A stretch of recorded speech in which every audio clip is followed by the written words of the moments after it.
Good morning student. Lockdown E Pathshala DC Ramgarh में आपका स्वागत है।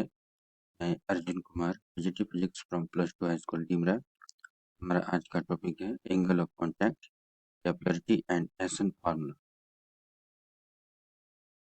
एंगल ऑफ कांटेक्ट, द्रव और ठोस के संपर्क बिंदु पर द्रव के वक्र पृष्ठ पर खींची गई स्पर्श रेखा द्रव के अंदर ठोस के पृष्ठ के साथ जो कोण बनाती है उसे द्रव और ठोस के उस युग्म का संपर्क कोण आ जाता है। इसे हम देख रहे हैं कि ये जो लिक्विड है, सॉलिड, लिक्विड के अंदर जो सॉलिड है, यहाँ पे जो टेंजेंट खींचा जा रहा है इस वक्र पृष्ठ पे, लिक्विड के अंदर जो सॉलिड, इसके साथ जो ये एंगल बना रहा है टेंजेंट, यहाँ भी वही चीज है।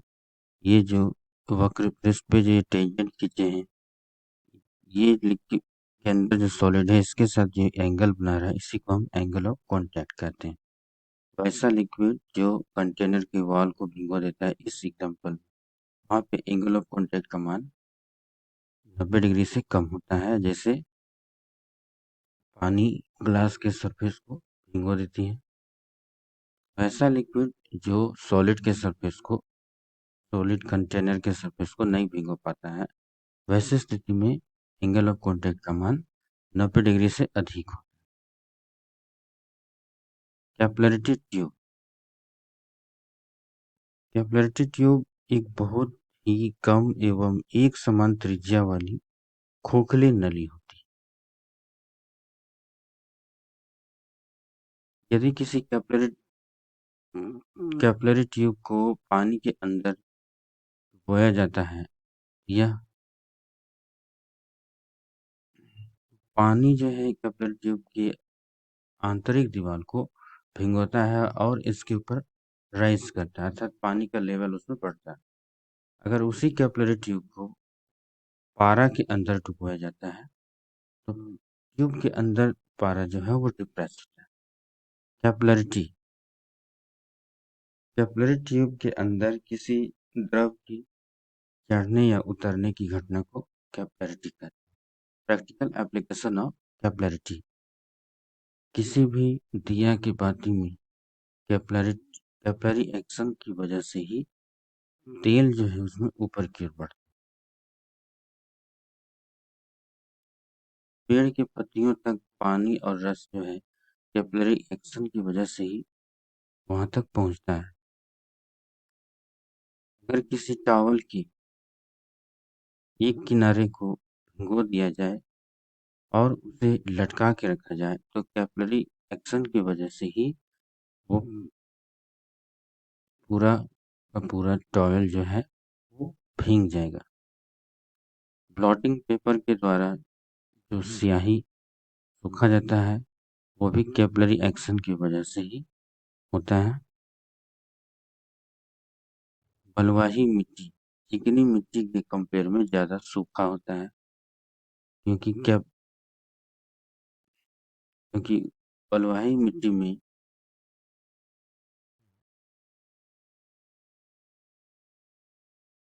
सैंड पार्टिकल्स के बीच में जो होल्स हैं वो उतने फाइन नहीं होते हैं जितने चिकनी मिट्टी या क्ले में होता है। इसके कारण वो कैपिलरी एक्शन की वजह से उतने पानी को वो ड्रॉप नहीं कर पाता है, जिसके कारण वो चिकनी मिट्टी के कंपेयर में बलुआही मिट्टी ज़्यादा सूखा मॉइस्चराइजेस मिट्टी के सरफेस के ऊपर जो मॉइस्चर होता है वो कैपिलरी एक्शन की वजह से ऊपर आता है, राइज करता है, जहाँ यह इवेपोरेट होता है। इसे रोकने के लिए कैपिलरी को ब्रेकअप करना पड़ता है, इसके लिए हल चलाना पड़ता है और मिट्टी को लेवल करना। Capillary rise, height of a liquid in A capillary tube या एसन फॉर्मूला। यहाँ हम देख रहे हैं कि इस द्रव में किसी कैपिलरी ट्यूब को डुबाया जाता है तो द्रव जो है कैपिलरी ट्यूब में राइज कर रहा है।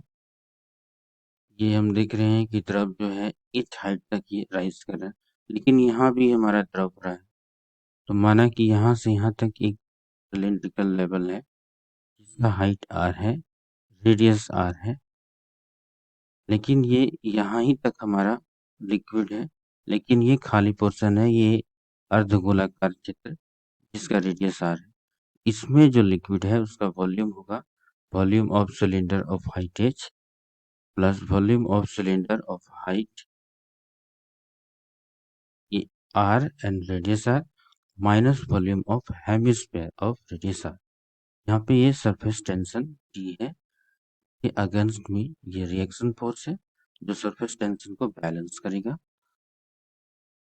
सरफेस टेंशन T का दो कंपोनेंट है, एक है T साइन थीटा जो हमारा हॉरिजॉन्टल डायरेक्शन में है, और ये T साइन थीटा एक दूसरे को बैलेंस करेगा और कैंसल आउट हो जाएगा।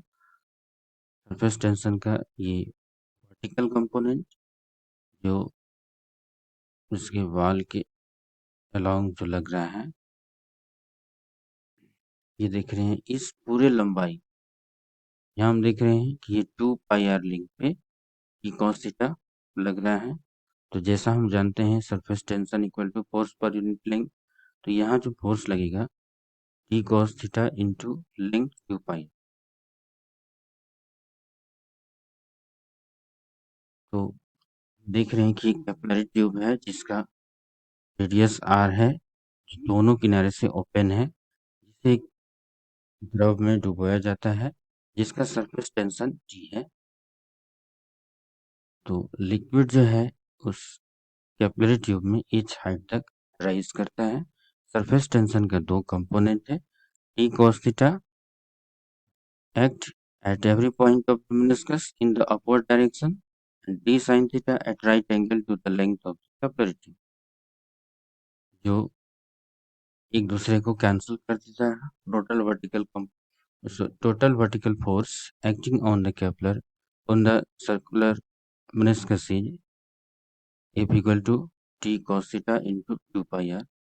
Volume of liquid in the capillary tube is V equal to volume of cylinder of length h and radius r plus volume of cylinder of length h r and radius r minus volume of hemisphere of radius r.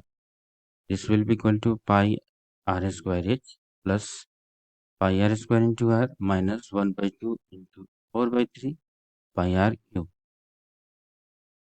This will be equal to pi r square h plus pi r cube minus 2 upon 3 pi r cube equal to pi r square h plus 1 upon 3 pi r cube. This will be equal to pi r square under bracket h plus r upon 3. If rho be the density of the liquid, then mass of the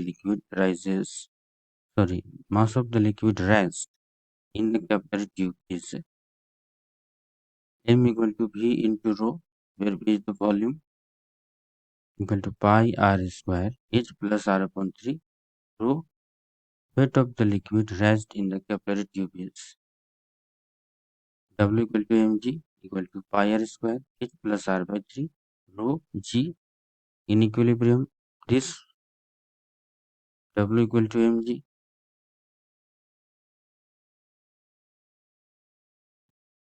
equilibrium w equal to f और pi r square h plus r upon 3 rho g e cos theta into 2 pi r और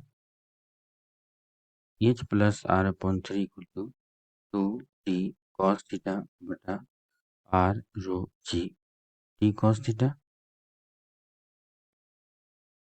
तो capillary tube का जो radius है, rise of water, height of rise of water H के compare में काफ़ी छोटा है।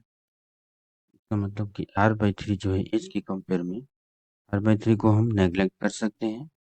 Therefore h equal to 2t cos theta बटा r rho g। इस एक्सप्रेशन को हम एसएन फॉर्मूला कहते हैं। Thank you.